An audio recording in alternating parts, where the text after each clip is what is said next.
And Chennai was also, I should point out, was the first city in India which had the Atmos screen. We started from here. And whatever growth we have got in India for Dolby Atmos is thanks to Chennai and the love. Different adoptions, for example, the World Championship in football, going on in soccer, going on right now in Russia.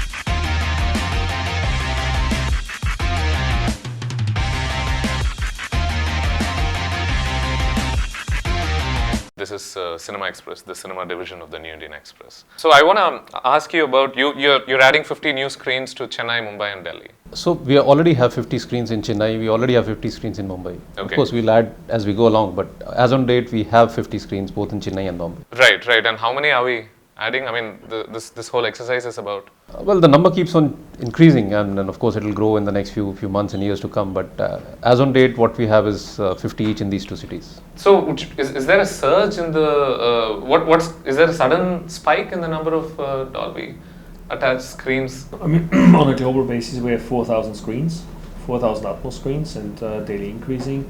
And certainly in India, with 450 screens, and in whole India is substantial.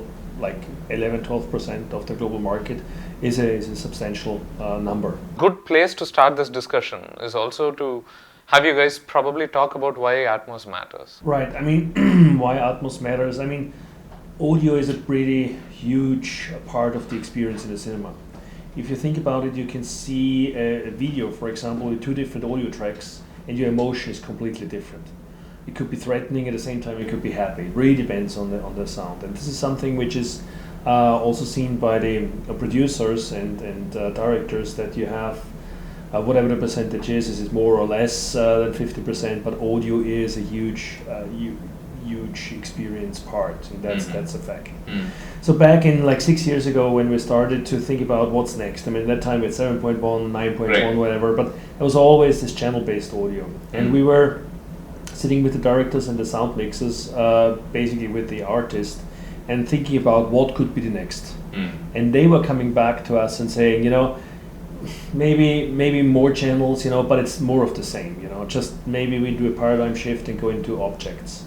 And by doing a paradigm shift going into objects, you certainly need to redesign the whole audio system, which we did with Dolby Atmos. Okay. So now you have speakers all around in the room, you have speakers in the ceiling, and with the technology, all speakers can be driven singularly. So therefore, you do have the opportunity to place up to 128 objects different in the room and also move them differently. Right. You spoke about how you were in touch with filmmakers, theater owners to figure out what's the next step in the sound design process. Right. Was it a natural desire to evolve, or was there something that you felt was really missing in the previous devices? Well, actually, the sound mixers and the directors said to us, well, they are missing this immersive experience, This is what they missed, but they never... I mean, we have involvement from, silent movies back in the, in the very old days, over stereo and 3.1 and 5.1 and 7.1, 9.1. But they were always missing to have this immersive, more captivating experience what we have now with Dolby Atmos. And this is actually something the talent came to us and said, this is what they had no idea how to do, certainly, but they had the vision of being this immersive environment. And how important is it that filmmakers get on board, they know how to work with this technology, and what you're doing to sort of make it comfortable for them? Well, that's very important, because as a matter of fact, we are in a whole chain, right? And Dolby is actually one of the only companies understanding the whole supply chain, or that's the whole product chain, I would say, down from starting with the director, starting with the sound mixer, over distribution to the exhibitor, and then to the consumer. And it's very important to talk to the creative community first, because essentially they need to know what they can make with that, and what could be the difference, and so they can create an environment which is then appreciated by the consumer. And we are just a vehicle here, more or less, to provide technology to be able to do that, and also be guarantee that what the filmmakers intend is we bring back in the exhibitors hall to the consumer. And what are some of the roadblocks you face in trying to get theaters convinced to adapt to these systems? Because from their perspective, I'm guessing they're constantly in conversation with you guys. You bring a 5.1, you bring a 7.1, you bring a new system. So they're also wondering, okay, is this necessary for us? Well, on a global basis, I mean, if we're involving with the exhibitors at the same time, and if you look at the landscape, I mean, we are increasing rapidly our footprint, and I would say, for example, in Europe, there's not a single cinema built anymore without a Dolby Atmos, not a single multiplex with Dolby Atmos.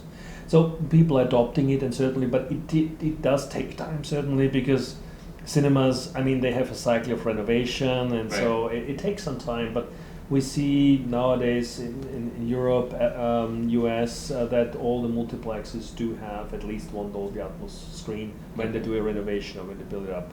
And maybe for India, you have more. I think today, as on date, we have over 450 screens. So okay. out of the, and if you, as Fritz was just saying, I mean, 6 years since we launched Dolby Atmos, as far as India is concerned, I think it's been a very rapid pace of growth. To grow from 0 to 450 in a gap of less than 6 years actually is, I think, substantial momentum. And what we've seen, especially in the last couple of years, I think it's been growing very rapidly. How about in Chennai? What's your situation here? So I think overall Tamil Nadu we have over 100 screens. So out of the 450 nationally we have over 100 screens only in the state of Tamil Nadu, and out of that 150 are in Chennai.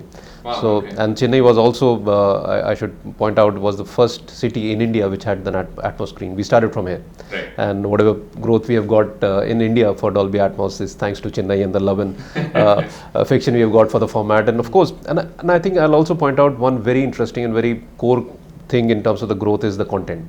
I think ultimately we all go as moviegoers to watch content, right?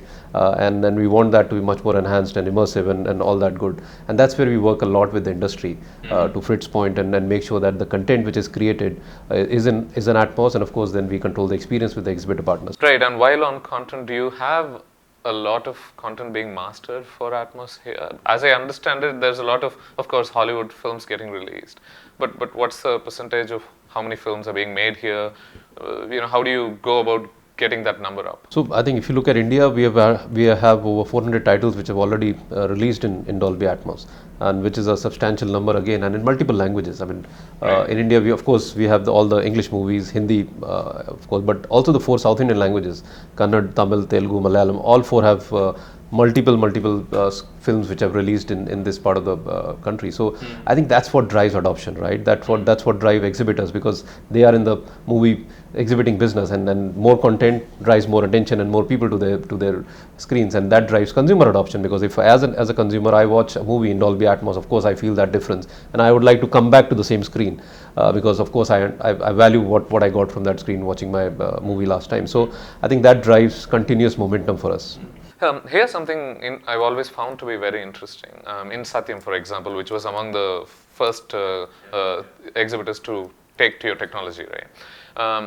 Some screens are equipped with Atmos, some aren't. I mean, what's the rationale? I think not all screens in all multiplexes will be Atmos, but at least 1 or 2 screens now we are seeing rapidly which are now coming in Dolby Atmos. Right. I mean, it's ultimately a business decision which probably an exhibitor takes, and which screen, and depending on their footfalls and what differentiation they want to have between their own screens and their overall strategy. Okay. So, but at the same time, now we are seeing an upswing on a lot of all Dolby Atmos multiplexes, which we call. So all the screens in that particular site would be all Dolby Atmos screens. And you attribute that to the good experiences people have had with that single screen? So 2 things. One is, of course, better experience, and the second is there's so much of content. So at times, I mean, there are less screens and more titles which have come in Dolby Atmos, and especially in down south, because you also have Tamil, Telugu and Malayalam audiences, yes, and then coupled with Hindi and English, of course. So there are multiple titles releasing on single day.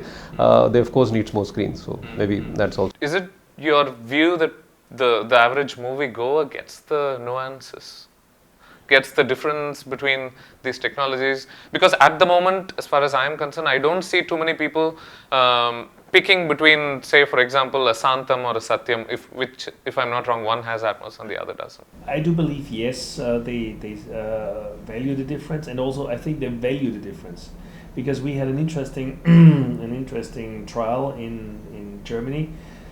An exhibitor, he thought he'll try to figure out, and he made in two exact same screens, one with Atmos, one without Atmos. Okay. Same time, same movie. One time with Atmos, one without Atmos. and he was actually charging €1 more for Atmos. Uh-huh. And this screen was sold out earlier than the cheaper one. Oh yeah. Okay. Yeah, and this is actually the trigger why he's now developing all his multiplexes with Atmos, because he can charge more, Right. and by charging more, he gets actually more revenue, and the people do believe it's a higher value proposition for them.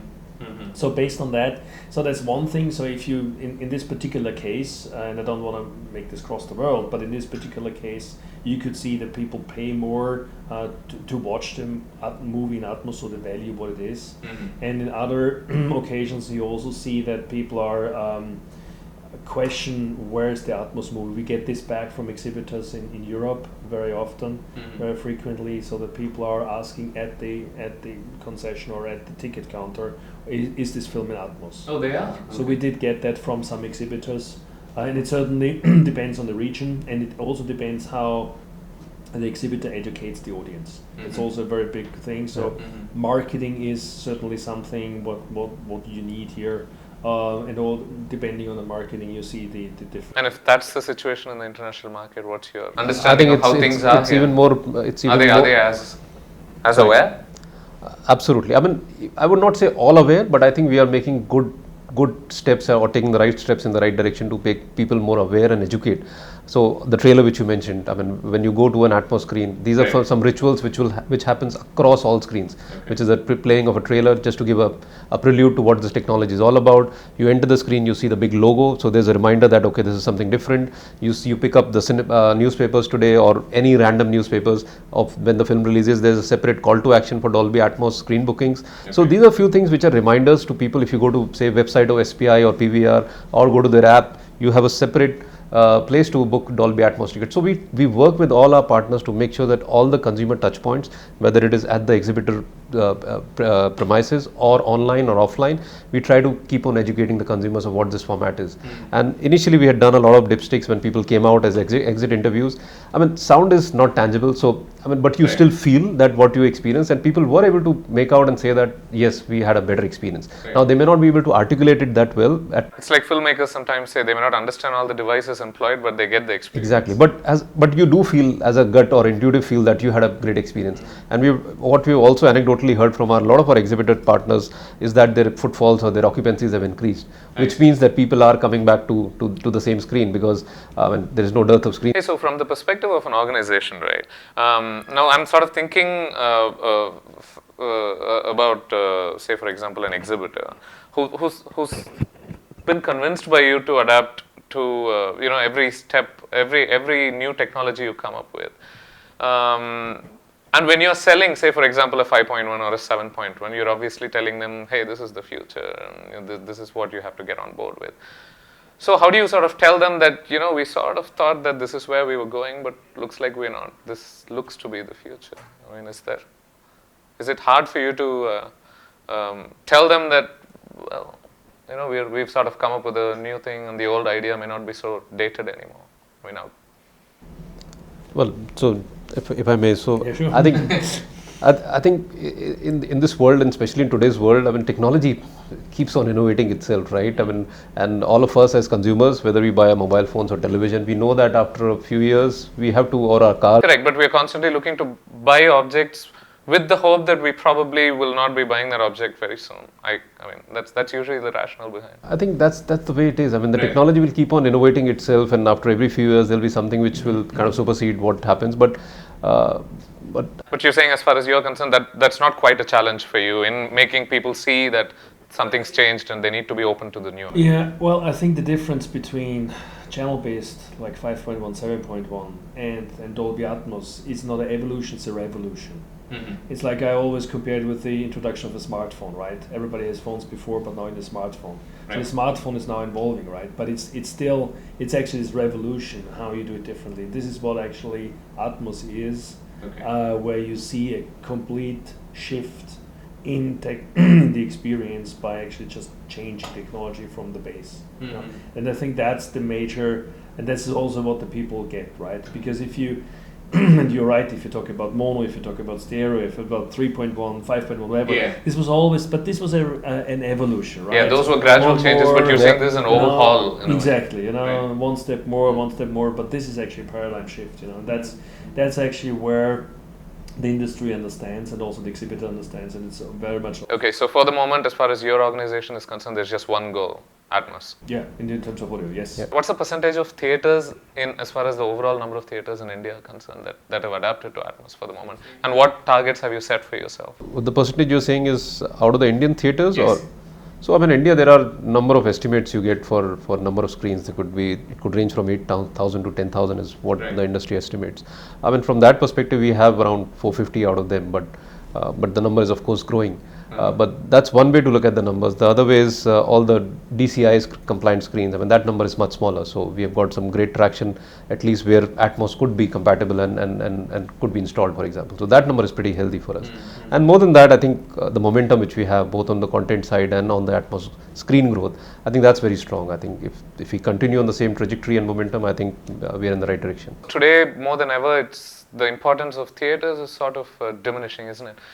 There's increased focus on streaming services and the home TV experience as well. And how's Atmos sort of adapting to that scene? I mean, first of all, I don't think that there's a competition between home entertainment and experience in the cinema, because the experience is in the cinema is an experience and not just going to a movie and enjoy a movie. So therefore, I think there's a coexistence, and Okay. based and following the lead of the creative community and the film makers, they certainly want to have the movie experience in the cinema as well as in the home as they intend. So therefore, our roadmap did include Atmos for Home as well, and we see actually Atmos for Home also giving a very nice release slate on content on one side, and secondly also the different adoptions. For example, the World Championship in football going on, in soccer going on right now in Russia. Yeah. This is actually captivated in Atmos and actually broadcasted in Atmos right now. I see. So we see also linear TV now just coming on as we talk. On the other hand, we have streaming services like Netflix for years already doing Dolby Atmos, and certainly Blu-ray is more than 3-4 years on the market with Dolby Atmos. Right. So coming back to your question, yes, the home entertainment Dolby Atmos is part of that future roadmap in every home, of course, as well. Fantastic. Thank you very much for this conversation. Thank you. Thank you.